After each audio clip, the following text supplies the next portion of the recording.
오늘은 수요일 음모의 날 말씀 같이 나누려고 합니다. 주일날은 개선의 날, 월요일은 권위의 날, 화요일은 변론의 날, 수요일은 음모의 날인데요. 말씀은 26장 마태복음 26장 3절에서부터 같이 보려고 합니다. 마태복음 26장 3절부터 같이 나누는데요. 저와 여러분의 마음속에 주께서 주시는 복음이 함께 심겨지기를 간절히 바랍니다. 3절에서 13절까지 말씀 같이 보겠습니다. 그때에 대제사장들과 백성의 장로들이 가야바라 하는 대제사장의 관장에 모여 예수를 흉계로 잡아 죽이려고 의논하되 말하기를 밀란이 날까 하노니 명절에는 하지 말자 하더라. 예수께서 베다니 나병 환자 시몬의 집에 계실 때에 한 여자가 매우 귀한 향유 한 옥합을 가지고 나와서 식사하시는 예수의 머리에 부으니 제자들이 보고 분개하여 이르되 무슨 의도로 이것을 허비하느냐. 이것을 비싼 값에 팔아 가난한 자들에게 줄 수 있었겠도다 하거늘 예수께서 하시고 그들에게 이르시되 너희가 어찌하여 이 여자를 괴롭게 하느냐. 그가 내게 좋은 일을 하였느니라. 가난한 자들은 항상 너희와 함께 있거니와 나는 항상 함께 있지 아니하리라. 이 여자가 내 몸에 이 향유를 부은 것은 내 장례를 위하여 함이니라. 내가 진실로 너희에게 이르노니 온 천하에 어디서든지 이 복음이 전파되는 곳에서는 이 여자가 행한 일도 말하여 그를 기억하리라. 아멘.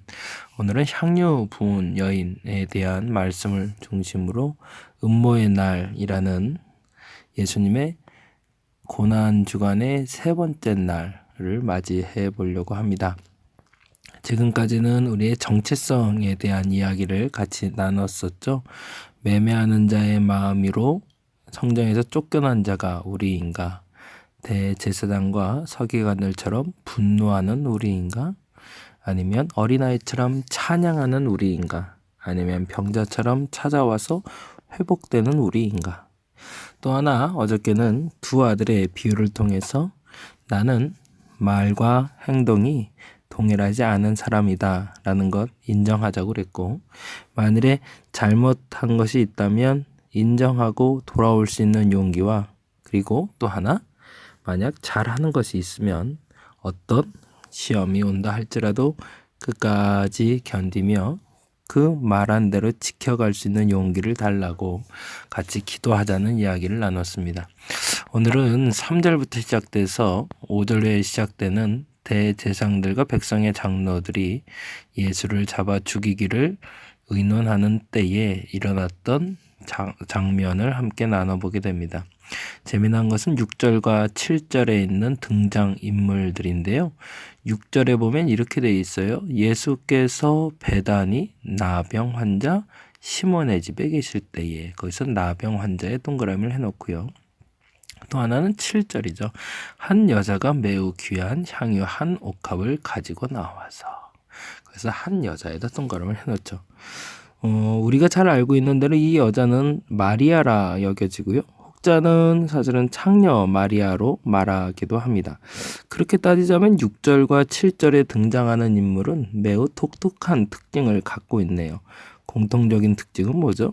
사람들이 격리하는 사람들이 멀리하는 사람들이라는 공통점을 갖고 있네요. 그런데 예수께서는 뭐 하고 있는 거죠? 나병 환자 시몬의 집에 식사하러 들어가셨고, 그리고 그때 한 여자는 가장 귀한 향유를 예수께 붓는 장면이 나오고 있네요. 누구를 어떻게 소중히 여기는가라는 것이 우리의 삶의 또 다른 기준이어야 됩니다. 누구와 함께 있을 때 나는 행복한가? 누구와 함께 있을 때 나는 사랑받고 있다고 생각하는가? 그것이 내게 무엇을 해줄 수 있는 사람과 함께 할 때였는가? 아니면 나와 마음이 통하는 사람들과 함께 있을 때였는가? 어제는 천문이라는 영화를 한번 봤는데요. 배우가 참 멋있는 사람들이 나와요. 한석규라는 사람, 최민식이라는 사람이 나와서 장영실의 역할과 세종대왕의 역할을 하는 장면이 나옵니다. 그리고서 두 가지의 매우 중요한 발명품에 대해서 이야기하며 그 이야기들을 풀어가는데, 첫째는 물시계, 그리고 해시계, 그리고 이동용 시계를 만드는 장면을 통해서 천지가 그리고 별들의 운행 과정을 보게 되는 것이 첫 번째 발명품이었어요. 저는 이 북극성과 그리고 별들의 움직임을 보는 게 왜 중요한지 잘 몰랐거든요. 그런데 그 영화를 보면서 알게 됐어요. 아, 별들의 움직임을 알고 있다는 것이 날짜를 아는 거구나.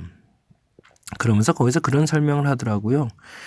당시에 중국과 우리가 같은 시간대에 음력, 달력을 쓰고 있는데 그 달력이 맞지 않아 농사를 짓는 백성들이 어려움에 처해서 세종대왕이 장영실더러 천지의 움직임, 정확히 말하면 별들의 움직임을 통해서 우리나라의 날짜를 계산해 보라고 명령을 하고 장영실이 그것을 만들어내는 장면이 나옵니다. 그리고 세종대왕이 그것이 완성되었을 때 아주 멋진 단어를 얘기해요. 드디어 우리도 우리의 시간을 가졌다라고. 그것이 첫 번째 그 천문이라는 영화가 우리에게 주는 메시지였습니다. 드디어 우리도 우리의 시간을 갖게 되었다. 그런데 나중에 끝무리에 가서 장영실이 결국에는 곤장 80대를 맞고 쫓겨나는 장면이 나와요. 역사상에도 찾아보니 장영실은 당시에 곤장 80대를 맞고 그 후에 어찌 됐는지 역사적인 기록이 남지 않았다라고 되어 있고, 영화의 마지막에도 장영실이 사라진 후에 별들의 움직임에 대한 책이 만들어진 것이 그로부터 2년 후에 한글이라는 문자가 만들어지는 것을, 그래서 한글이 공포되는 장면이 나오는데, 곤장 80대를 맞게 된 이유가 본래 역사상으로는 그것은 아니었지만 한글을 만들고자 하는 세종대왕의 마음을 읽고 스스로 도망갈 수 있는 기회였음에도 불구하고 도망가지 않고 곤장을 맞고, 그리고 생사 여부가 불분명해지는 사건으로 연결되는, 영화는 그렇게 종결돼 가고 있습니다. 그러면서 또 하나 세종대왕이 아주 멋있는 단어를 얘기를 해요. 그것은 모든 백성이 동일하게 읽고 말할 수 있는 글을 만들어내었다라는 장면이 나와요. 참 그 말이 저에게는 굉장히 큰 도전과 용기가 되었습니다.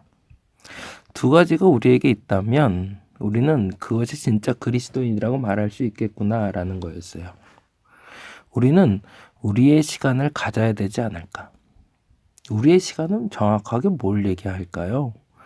일반인들과 동일한 시간을 살아가고 있을 때 우리의 시간은 아까 영화에서 말씀드린 것처럼 농사를 지어도 농사가 되지 않는 거예요. 일반인들과 동일하게 열심을 내고 있는데도 잘 안 될 때도 있고, 혹은 뭔가 좀 어색할 때도 있고. 왜 그럴까? 우리의 시간이 없기 때문이죠. 중국 시간에 아무리 맞춰서 농사를 짓는다 한들 씨 뿌리는 시기와 수확하는 시기가 다르니 열매를 수확할 시기를 놓치게 되고, 씨 뿌리는 시기가 너무 이르니 씨가 잘 자랄 수가 없듯이, 우리의 시간을 보고 우리의 시간을 알게 되면 씨 뿌리는 시간도 정확히 알고 수확하는 시간도 알아 곡식을 더 많이 거둘 수 있는 것처럼, 우리는 그리스도인이기 때문에 나의 시간이 아니라 하나님의 시계에 맞춰 살기 시작하면 우리가 씨 뿌리는 시간이 더 정확하고 수확하는 시기가 더 정확해서 하나님이 우리에게 주시고자 하는 그 귀한 수확물을 거둘 수 있다라는 거죠. 그리고 또 하나 매우 중요한 깨달음이었는데, 우리는 우리만의 깨달음을 위한 책이 있다라는 겁니다. 그것은 세상 사람들이 갖지 못한 매우 소중한 선물로, 그것은 바로 성경이라는 책이죠. 우리만의 글이 있고 우리만의 시간이 있다는 것을 알게 되는 순간 우리는 자부심을 갖는 것도 중요하지만 현실적으로 우리에게 꼭 필요한 것이 주어지는 결과물들을 우리의 눈으로 보게 된다는 거죠. 천문에서는 비록 별들의 움직임을 통해서 조선의 시간을 드디어 갖게 되었다라고 말했지만 우리는 이렇게 고백할 수 있어야 될 겁니다. 우리는 우리의 시간에 맞춰서 살게 될 때 하나님이 주시는 은혜를 경험할 수 있다. 그리고 또 하나, 우리는 우리의 글을 읽게 되었을 때 하나님의 뜻을 이룰 수 있는 사람이 될 수 있다. 그러면 그 시간대에 그 수확을 위해서 우리는 무엇을 해야 하는지만 알면 되는 거죠. 그러면서 예수께서는 다음과 같은 깨달음을 위한 과정으로 우리를 인도하고 계십니다. 그것이 바로 6절과 7절이었던 거죠. 예수께서 배단위 나병 환자 시몬의 집에 계실 때에 거기에 다시 한번 동그라미를 치죠. 나병 환자 계실 때. 나병 환자가 병이 난 후에 찾아가신 것도 아니고 나병이 있을 때 찾아가셨고 그리고 그때가 곧 하나님이 우리에게 주신 때였다는 거죠. 그리고 또 하나, 한 여자가 매우 귀한 향유 한 옥합을 가지고 나와서 식사하시는 예수의 머리에 부으니, 혹자들은 다른 복음서에는 발에 부었다고 말하지만 여기서 매우 중요한 것은 그 여인은 그 시간에 무엇을 사용해야 되는지를 알고 있었다는 거죠. 근데 반면에 8절에 보니 제자들이 보고 분개하여 이르되 무슨 의도로 이것을 허비하느냐라고 말합니다. 왜요? 하나님이 주신 시간에 무엇을 해야 되는지 제자들은 알지 못했기 때문이죠. 그래서 예수께서는 이렇게 얘기하십니다. 예수께서 하시고 그들에게 이르시되 너희가 어찌하여 이 여자를 괴롭게 하느냐? 그가 내게 좋은 일을 하였느니라. 가난한 자들은 항상 너희와 함께 있거니와 나는 항상 함께 있지 아니하리라. 이 여자가 내 몸에 이 향유를 부은 것은 내 장례를 위하여 함이니라. 그리고 이렇게 얘기하죠.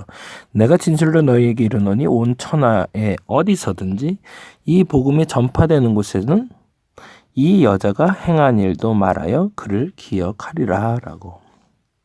저와 여러분이 이 여인이 행한 것처럼 행할 수만 있다면 복음이 전파되는 어느 곳에든지 이 여자가 행한 일이 기억되는 것처럼 우리의 행동도 기억되겠죠.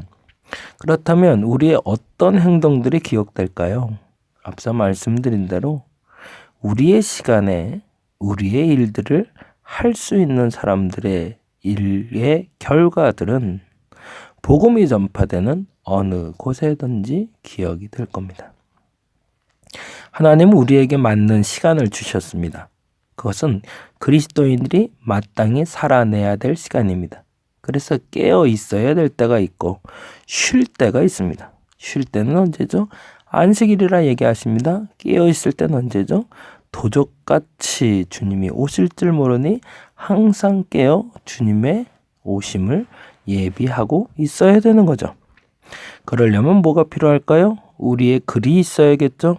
그래야 깨달음이 있으니까 그 글은 바로 말씀일 거고요. 저와 여러분이 오늘 한 날은 예수님을 죽이기 위한 음모가 있었던 날로 기억하고 지키고 있습니다. 그리고 이 날엔 우리가 깨어 있는가, 보다 정확히는 하나님의 시간에 살고 있는가, 나의 시간에 살고 있는가 점검해 볼 수 있는 날이 되었으면 좋겠습니다. 그리고 또 하나, 우리는 하나님의 글을 읽고 있는가. 그렇다면 우리는 앞서 천문에서 말씀드렸던 세종대왕처럼 이렇게 말할 수 있을 겁니다. 드디어 우리는 우리의 시계를 갖게 되었다. 드디어 우리는 우리의 글을 갖게 되었다라고.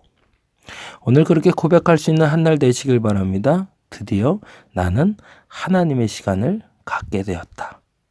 드디어 나는 하나님의 글을 읽게 되었다.